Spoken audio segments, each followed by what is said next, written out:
Fire में 2 police वाले injured हो गए, एक हरियाणा पुलिस का और एक दिल्ली पुलिस का। साथ में जो रोमिल वोरा है वो भी इंजर्ड हुआ। इन तीनों इंजर्ड को इमीडिएटली जो गाड़ी हमारी सरकारी गाड़ी थी उसमें डाल के मैक्स साकेत ले जाए गए, जहाँ पे रोमिल वोरा की डेथ होगी और जो हमारे 2 ऑफिसर्स हैं हरियाणा पुलिस और दिल्ली पुलिस की वो सेफ हैं। इसमें मल्टीपल गोलियां दोनों तरफ से फायर की गई थी। रोमिल के पास से एक नॉरिंको ब्रांड का वेपन विद कार्ट्रिजेस बरामद हुआ है। एक स्प्लेंडर काले रंग की गाड़ी जिसमें वो आ रहा था वो भी मौके से मिली है। उस पर नंबर प्लेट नहीं है, उसके number engine number chassis number भी रब किए हुए हैं। रोमिल का अगर बैकग्राउंड में आपको बताऊं तो लास्ट ईयर 26 दिसंबर को हरियाणा में एक यमुनानगर में ट्रिपल मर्डर हुआ था, जिसमें एक शराब व्यापारी पंकज मलिक और उसके साथ उसके 2 एसोसिएट्स वीरेंद्र और अर्जुन मलिक, इन तीनों को बड़े ब्रूटली रोमिल और उसके 2 एसोसिएट्स उन्होंने मारा था। शुभम पंडित और हेमंत, ये तीनों उसमें वांछित चल रहे थे, वांटेड चल रहे थे। और अभी 13 जून को भी इन्होंने यमुनानगर के एरिया में ही कस्बा शाहबाद में एक शराब व्यापारी शांतनु, उसको बड़े ब्रूटली गोलियों से मार दिया। इसके अलावा वो और कई सारे केसेस में वांटेड था, जहां पर लिकर वेंट्स और लिकर के जो व्यापारी थे उनसे वो एक्सटॉर्शन करता था या वहाँ फायरिंग करता था। और इसमें information, basic information, initial information Haryana police से आई थी और हरियाणा पुलिस ने हमारी जो काउंटर इंटेलिजेंस की टीम है जिसको कि डीसीपी मनीषी चंद्रा हेड करते हैं, वो और उनको असिस्ट अलाप पटेल कर रहे थे, इनको ही बेसिक इंफॉर्मेशन मिली थी और ये सारा ऑपरेशन इन्हीं की सुपरविजन में हुआ है। Thank you.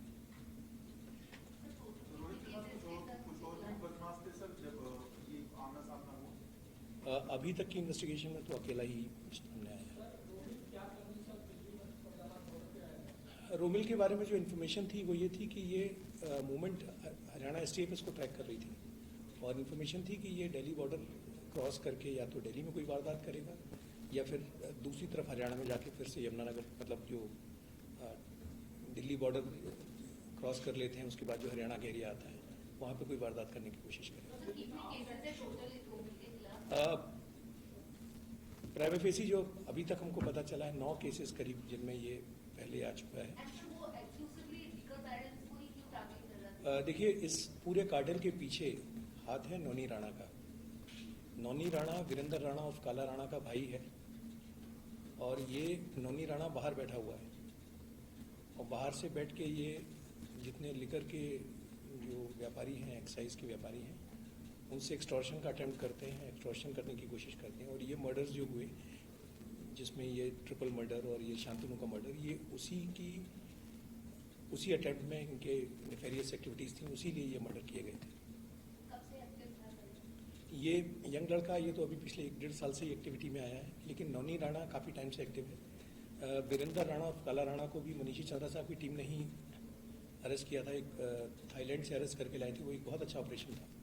तो उसके बाद काफ़ी टाइम तक इस गैंग पे लगाम लग गई थी। उसके बाद ना अभी हाल फिलहाल से फिर इसका भाई जो है ये बाहर डंकी के रूट से चला गया और फिर ये बाहर जाके वहाँ से एक इस तरह की हरकतें करता है। ये एक बेसिकली मैसेज है कि जो बाहर बैठ के गैंग चला रहे हैं वो ये ना समझें कि वो इस तरह की एक्टिविटीज़ करके सुरक्षित है। कानून जो है वो उन तक भी पहुँचेगा।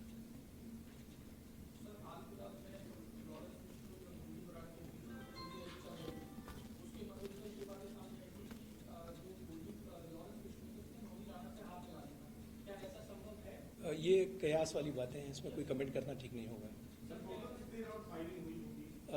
मैटर ऑफ इन्वेस्टिगेशन है, प्लीज। इस पे 3 लाख का इनाम था जो कि हरियाणा से था। दिल्ली में आर्म्स एक्ट का मामला स्पेशल सेल में ही दर्ज था। मनीष आप बताना चाहेंगे? मनीष 2024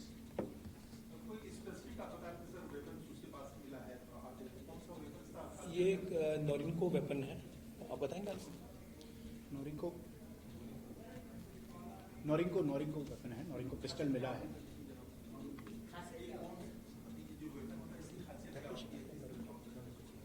ये एक टर्किश वेपन है।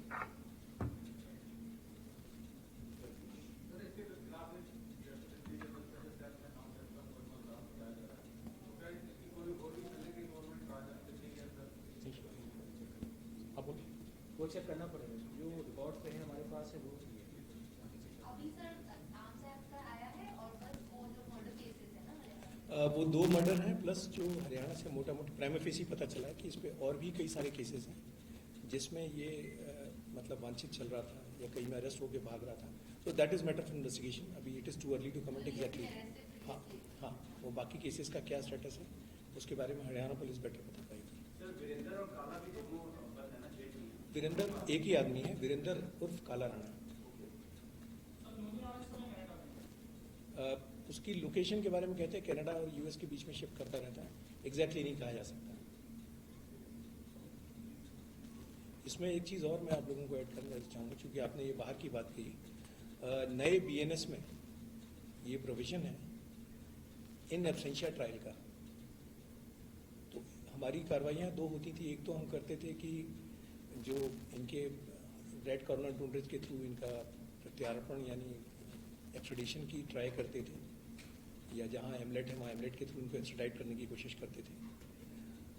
उसके साथ साथ एक इम्पॉर्टेंट चीज़ आ गई है नए बीएनएस में कि आप इन एब्सेंशिया ट्रायल कर सकते हैं। तो इस तरह के जो भी क्रिमिनल्स हैं जो बाहर बैठे हुए हैं, चाहे वो हिमांशु रिठौली, साहिल रिठौली, नौनी राणा या मोंटी मान या और भी जो इनके कैरेक्टर्स हैं, इन सब के खिलाफ हमारे यहाँ जो पेंडिंग मुकदमे हैं उनमें हम जो नए बीएनएस के बाद आने के बाद दर्ज हुए मुकदमे हैं उसमें हम लोग ट्राई कर रहे हैं कि इनकी इन एब्सेंशिया ट्रायल चलाई जाए ताकि इनके एक्सट्रेडिशन की प्रक्रिया और मजबूत हो सके।